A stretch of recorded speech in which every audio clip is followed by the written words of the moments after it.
Boa tarde, turma. Hoje a nossa aula vai ser sobre teorias da evolução. Bom, vou começar com uma introdução e vou fazer uma pergunta para vocês. O que é evolução? Então, evolução é um processo de transformações hereditárias e adaptações que vêm ocorrendo nos seres vivos, desde que surgiram no planeta Terra. Bom, evolução igual a fato.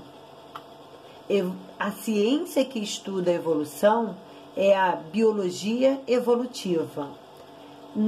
E aí, Teodósios, ele falou o quê? Que nada em biologia faz sentido exceto à luz da evolução. Ok? Bom, fixismo, criacionismo. Até no meado do século XVIII, predominava a ideia que as espécies eram fixas e imutáveis. Ou seja, cada um teria surgido de maneira independente e mantinha sempre as mesmas características, não se modificando ao longo do tempo. Esse pensamento correspondia ao criacionismo ou fixismo. Então isso quer dizer o quê? Que todos os seres vivos foram criados por um ser supremo, Deus. Uma vez criadas, as espécies eram imutáveis, fixa. É importante saber, turma, que eu coloquei bem ali para vocês, que o criacionismo não é científico, pois baseia-se em um conjunto de dogmas, verdades consideradas inquestionáveis e que não admitem alternativas de interpretação, ok? Bom, e aí eu vou falar um pouquinho, sobre os evolucionistas. Então, o primeiro deles, eu vou falar sobre Lamarck. Em 1809, começou a ideia evolucionistas. Então, Lamarck, ele formulou uma teoria para explicar como que as espécies se modificavam ao longo do tempo. Bom, sua teoria se baseava em duas leis: a lei do uso e desuso e a lei da herança dos caracteres adquiridos, ok? Lei do uso e desuso. Essa lei, ela fala assim: é uma necessidade de adaptação ao meio, pode fazer com que os órgãos sejam utilizados. Então, é o uso. E este tem de se desenvolver ao longo do tempo. Ao contrário, se o órgão for pouco exigido, vai ser o desuso. Ele tem de se atrofiar, ok? Então, aqui, amor, eu estou mostrando, coloquei essas duas imagens para vocês, analisar o tecido muscular. De fato, isso ocorre. Se você praticar uma atividade física, uma musculação, realmente a massa muscular, você vai ganhar massa muscular. Então, o uso intenso do tecido causa a hipertrofia e o desuso prolongado leva a atrofia. Então, aqui eu estou comparando para vocês, mas é importante vocês analisarem que a primeira imagem, ela está relacionada ao quê? A um indivíduo que ele faz uma atividade física e aí ele vai ganhando massa muscular. O outro significa o quê? Que está realizada uma doença, que é a paralisia, tá bom? Então, Lamarck, ele quis identificar, ele quis comprovar que o uso dos órgãos levava o desenvolvimento, e o não uso desses órgãos levaria o atrofiamento dos órgãos, ok? Então, aqui nós vamos observar aqui, a lei, outra lei, do Lamarck, que está relacionada ao quê? Lei da herança dos caracteres adquiridos. Então, as características adquiridas pelo uso ou perdidas pelo desuso seriam transmitidas à descendência ao longo das gerações. Então, olha só, o ambiente, ia ocorrer alterações, e aí ia ocorrer o quê? A necessidade de adaptação. Então, o uso do determinado órgão exigiria a estrutura, tá? E faria com que esse órgão desenvolvesse, tá? E aí essas características eram transmitidas aos seus descendentes. O desuso, né, significa que não ia ser utilizada, e aí essa estrutura seria o quê? Atrofiada, e essa característica também ia ser transmitida aos seus descendentes, ok? Bom, é um exemplo clássico, né, para explicar Lamarck, a teoria de Lamarck está relacionada ao quê? Às girafas do passado, né, e às girafas atuais. Então, aqui, ó, as girafas ancestrais, elas possuíam um pescoço curto. E aí, com o passar do tempo, o ambiente mudou, as folhas passaram a se localizar nos galhos mais altos. Para alcançar essas folhas, as girafas esticavam constantemente o pescoço e, devido ao uso, né, do pescoço, passou a ficar cada vez mais comprido. Tá? Então, essa era a teoria de Lamarck. E essa característica era passada para os seus descendentes que nasciam com o pescoço comprido. Tá? Com o passar das gerações, surgiram as girafas atuais. Bom, só que essa teoria de Lamarck, tá, teve erros. E quais foram esses erros? Hoje nós sabemos que somente as modificações vai estar a nível de gametas, que são transmitidas aos seus descendentes. Então, essas modificações citadas por Lamarck, né, na teoria dele, ocorreram em células somáticas. Bom, com isso, essas características adquiridas ou perdidas durante a vida de um organismo não são transmitidas à descendência, tá?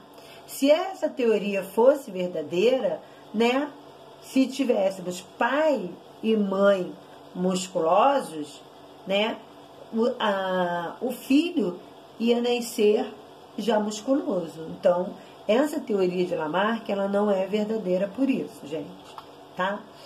Aí, em 1859, Charles Darwin, ele nasceu em 1809, né? Desculpa, gente. Ele nasceu em 1809, na Inglaterra, publicou em 1959 o livro Da Origem das Espécies, e que continha sua teoria sobre a evolução, denominada a seleção natural. Então, a teoria de Darwin causou uma enorme polêmica na época e foi muito combatida, principalmente, tá, pelos membros da igreja. Bom, Darwin, ele fez uma viagem pelo mundo, tá? E aí, nessa viagem, ele observou, né, as características de todos os seres vivos na sua pesquisa. Então, Darwin, ele partiu da Inglaterra a bordo de um navio inglês, né, Beagle, e viajou durante 5 anos. Durante essa viagem, ele realizou escavações, coletas, anotações, analisou diversas, né, curiosidades sobre a flora, tá, a fauna do local, né?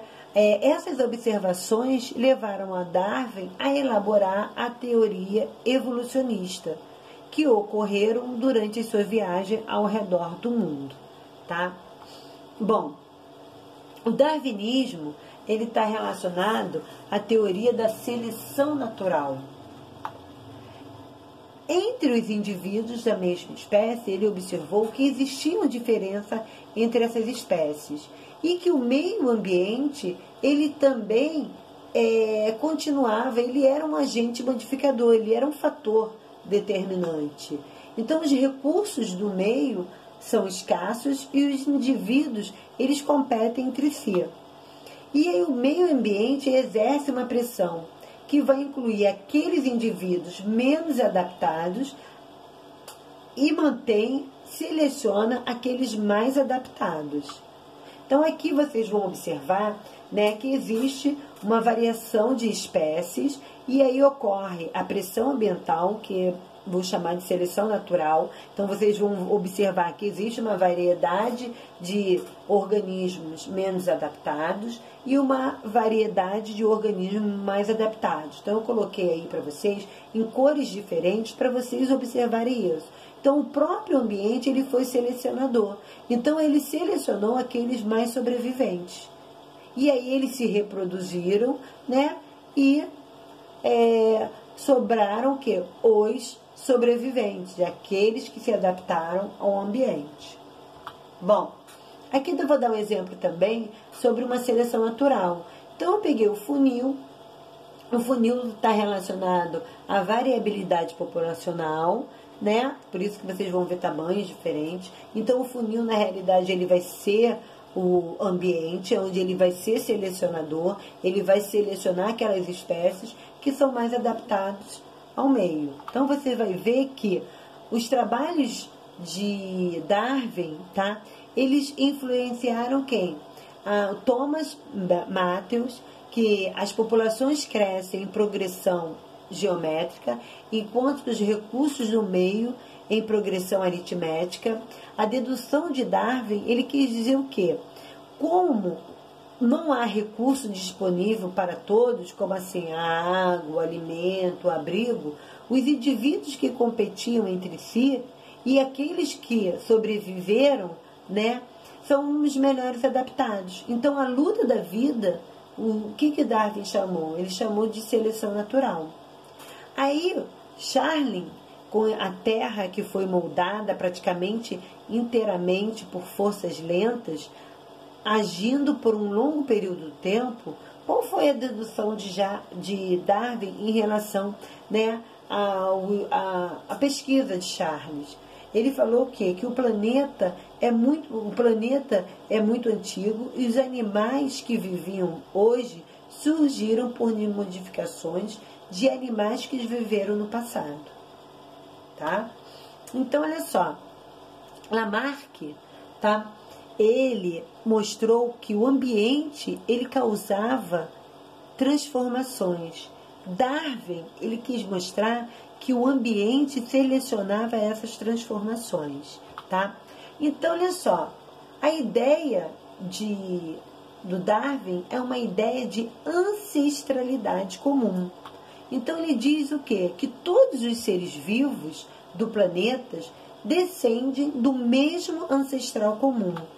Tá? Então aqui ele está mostrando aqui uma característica para vocês sobre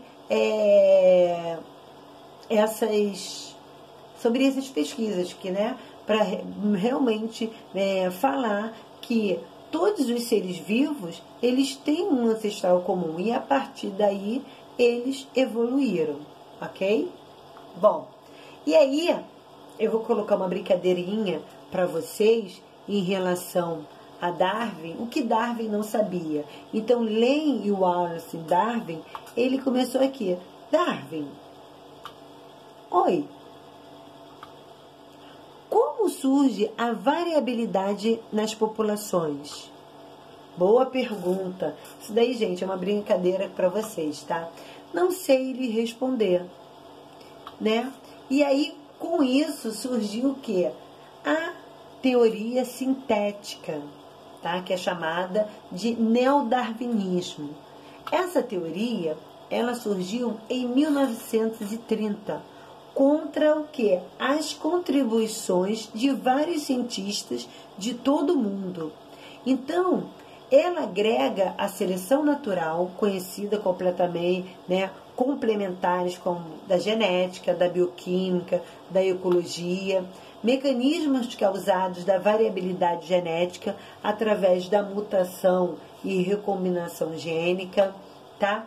E aí nós temos indivíduos, né? Esses indivíduos, eles apresentam mecanismos genéticos que vai estar relacionado a mutações e recombinação gênica, e aí o indivíduo com uma variabilidade genética. A ideia de Darwin, ele dizia o quê? Que o meio ambiente ele ia selecionar aqueles mais adaptados. Então, esses indivíduos que eram mais adaptados, eles iam se reproduzir e passavam essas características para os seus descendentes. Ok, amor? Então, olha só, o neodarwinismo ele tem pontos básicos. Quais são esses pontos básicos? Primeiro vai estar relacionado a mutações, então ele fala assim, que as variações nas espécies dependem das mutações nos genes, tá? Que as mutações ocorrem ao acaso, e são mecanismos de recombinação gênica. O crossover da meiose, vocês estão lembrados? Lá no 8º ano, lá no finalzinho que eu falei para vocês sobre mitose, meiose, da divisão celular. Então, segregação independente dos cromossomos homólogos, que ocorre na meiose, e a fusão dos gametos de sexos diferentes, que aí vai estar relacionada à reprodução sexuada. Então, por isso que ela ocorre a maior variabilidade genética, isso eu já falei com vocês. Então, a partir daí, novas espécies são formadas quando ocorre o quê? Um isolamento geográfico, separando populações ao longo de um período de tempo. Então, aqui, ó, nós vamos ocorrer a variabilidade genética dos seres vivos, vai estar relacionada a mutações gênicas ou cromossômicas, tá? Então, essas mutações, eles são fatores responsáveis, mas mutações gênicas, tá? Mais recombinação gênica, né? Está relacionada lá junto com a segunda lei de Mendel, que nós acabamos de estudar, né? Lembram? Estão lembrados? Lá na matéria do primeiro bimestre. Então, esses fatores, eles são responsáveis pelas mutações em relação aos organismos, os seres vivos. A seleção artificial, e aí, né, o porquê, né, da automedicação com antibióticos não é recomendada. Por quê? O uso indiscriminado de antibiótico promove uma seleção das bactérias, que já apresentavam a ele uma resistência prévia. Então, essas bactérias sobrevivem e passam a se reproduzir. Os descendentes, eles vão herdar essa característica genética que confere essa resistência.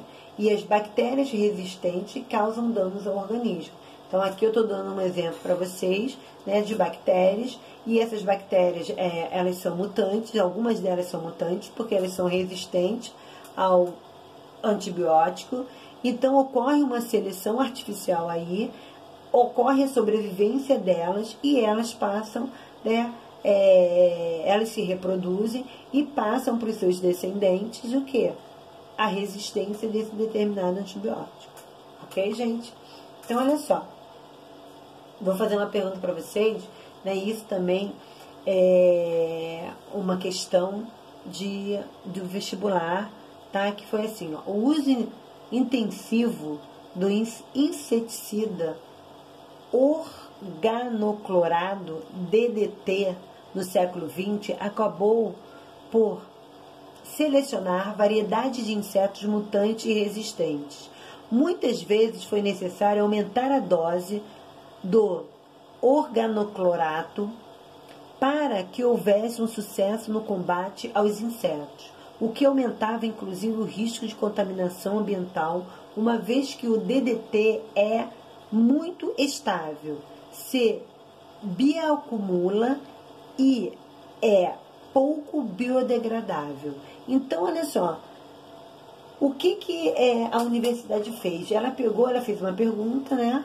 Uma questão, enquanto que o antibiótico induzem mutações e bactérias, o DDT as provoca em insetos. Você concorda com essa afirmativa? E aí, gente? Esperar vocês. Quem vai me dizer que concorda, se essa afirmativa é verdadeira ou não? Vamos ver? Então, aqui, ó. Não. Nem o antibiótico, nem o DDT induzem mutações. Tal conceito expressa ideias lamarquistas de que a necessidade de adaptação ao meio induz o organismo a sofrer transformações.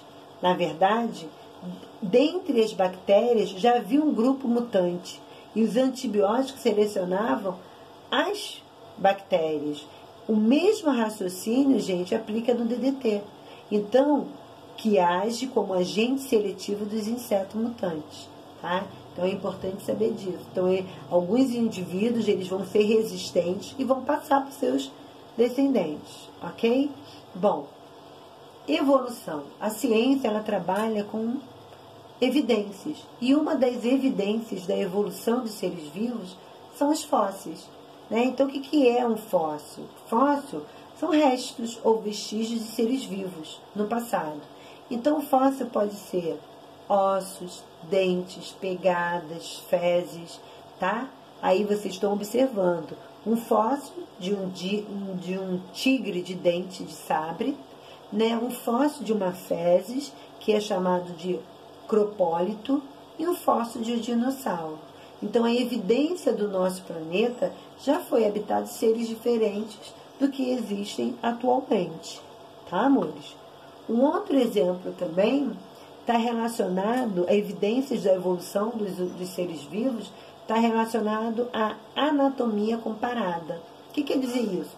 Órgãos vestigiais, aí está dando um exemplo aí da apêndice secal em seres humanos, e o indício que o nosso ancestral distante possuía uma dieta predominantemente herbívora, tá?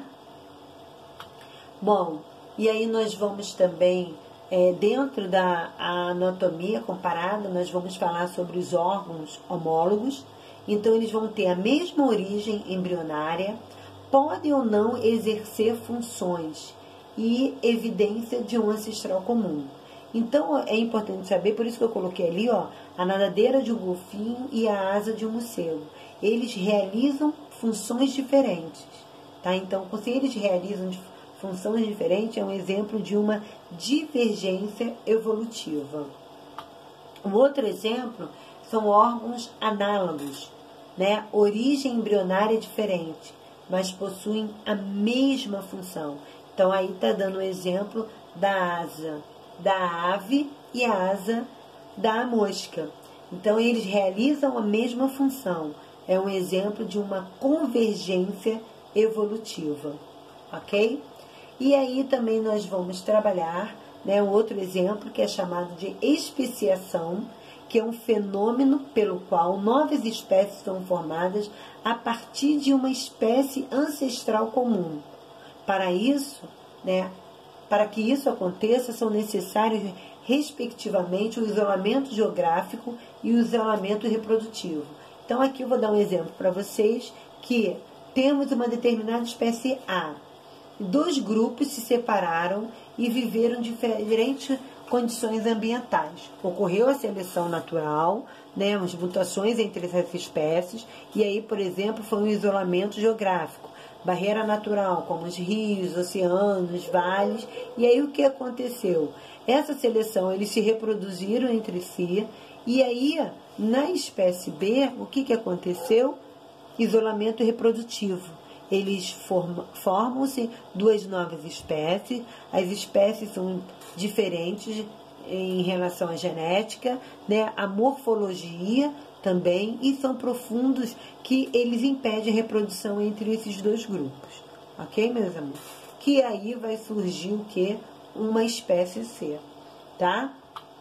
Bom, dentro da evolução, né, existe também a especiação.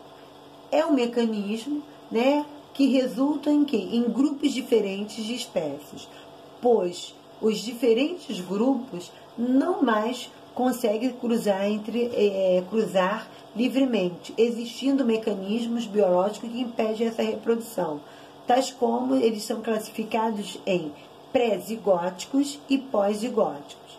O pré-zigóticos, ele impedem a fecundação, tá? Isso significa o quê? A incompatibilidade de órgãos reprodutivos, incompatibilidade da bioquímica entre os gametas e diferença comportamental. Já o pós-zigóticos impede que indivíduos, né, a formação de indivíduos reprodutivamente viável. Então, mortalidade do embrião após a fecundação, inviabilidade do híbrido e esterilidade do híbrido, ok? Bom, aqui também nós vamos observar, né, a irradiação evolutiva dos mamíferos. Então, isso significa que eles tiveram um ancestral comum e a partir da evolução, né, foram surgindo novas espécies. Aqui é um exemplo de um ancestral, tá, hipotético, tá? Que esse ancestral, ele ocorreu uma evolução e foram dando origem a novas espécies. Ok, amores? Então, a nossa aula termina por aqui. Eu encontro com vocês no chat, onde eu vou passar os exercícios, ok?